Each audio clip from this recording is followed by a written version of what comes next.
I think what's difficult about some debates around embodiment is that embodiment sort of just like, okay, I have this great AI, I have this great machine learning AI thing, and then it's cloud-based and distributed inherently, and that's wonderful. And maybe intellectually, like to kind of underhandedly use some things that like Lisa Feldman Barrett says very well, for example, like oh the brain we need we or many people in the arena or whatever say things like, oh well we need something that controls. It doesn't even have to be a physical body; it just has to simulate controlling something, right? So it has to do some kind of it has to do some kind of like there has to be something that it controls and simulates how a brain is detached. It doesn't get direct sensory input. Like, okay, maybe we just need to model that. Okay. And I think there's important things in those spaces. I think one of the pitfalls about embodiment stuff specifically is, okay, so you got this body or this embodiment, whether it's physical or not. But in the human sense, what is the body connected to? Like what's what's the body a part of? And I think if you go full scale ecological psychology, very holistic, it's not hard to get what that is. But I do think there's a certain frame of reference that doesn't really um, encapsulate like the body itself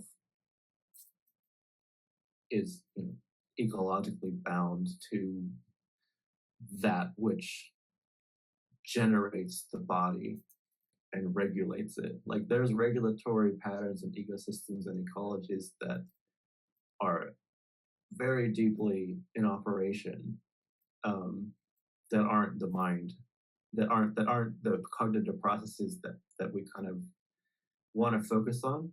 So one of the lenses that I'm kind of getting at here is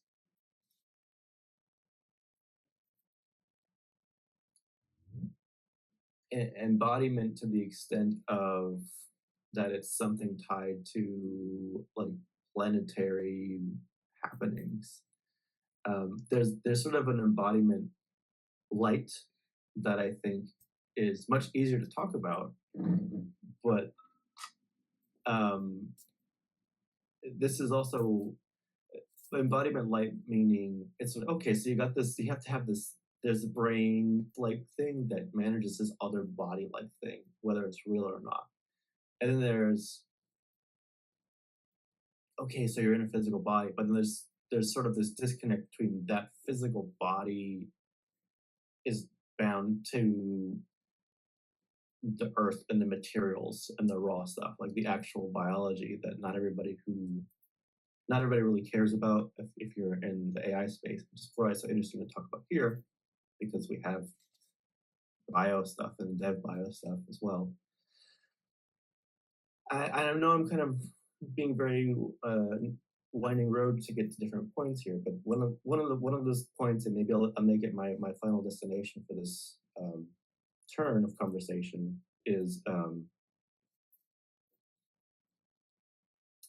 uh, particularly in terms of long-term visions about the future or where things are going or what's going to be post-human and all this stuff. It's like, well,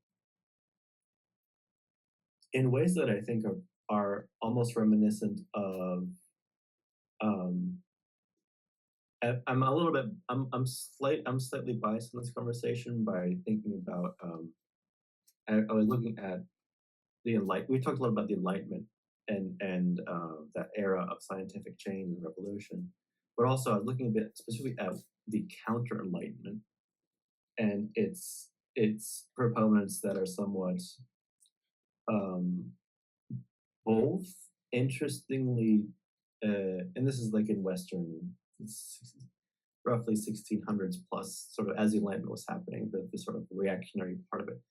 It's interesting because part of the counter Enlightenment was anti-homogeneity, as in uniqueness and particularness, but also uh, a little. There were different aspects of it too. There was also like very the advent of like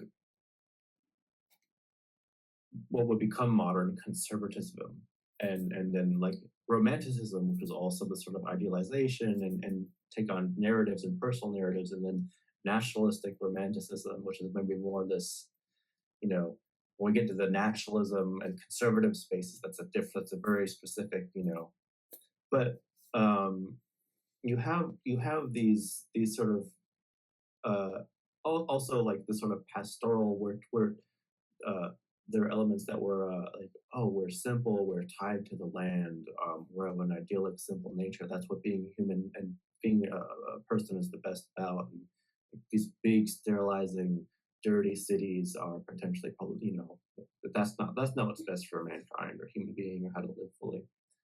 Um, and I'm expressing all these different viewpoints in that era, but more like there's there's an interesting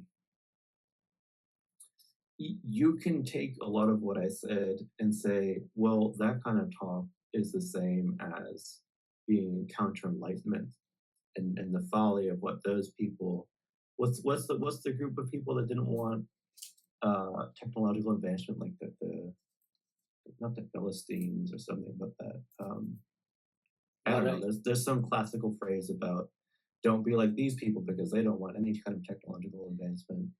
I think the term was Luddites, and they used it a Luddite. lot in Thank you. Yes. Wired magazine of the 1990s. Mm.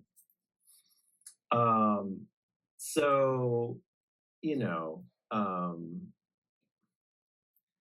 I'm winding all over the place, but I'll conclude by saying it's very interesting to see how the rapidity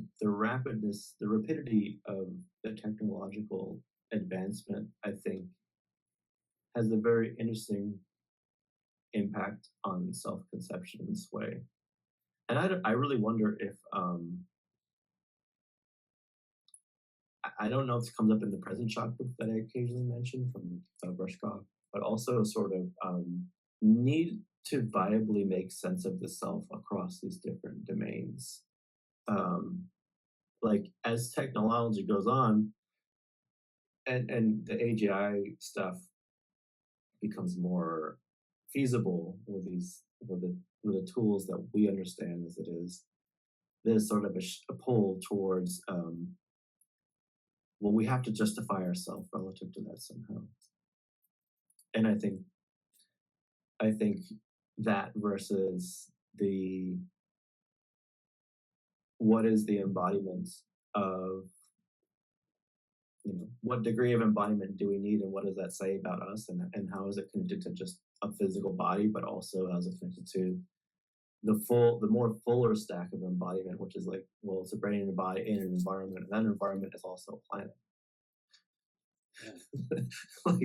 like you can keep going with that loop, that circuit, and getting to that, and I think that perspective of getting to planetary telluric levels of embodiment is almost outlandish in some takes on things.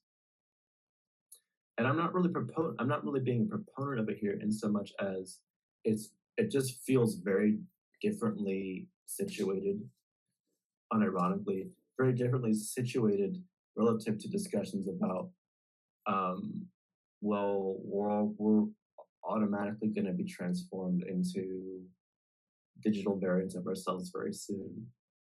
And it's like, okay, so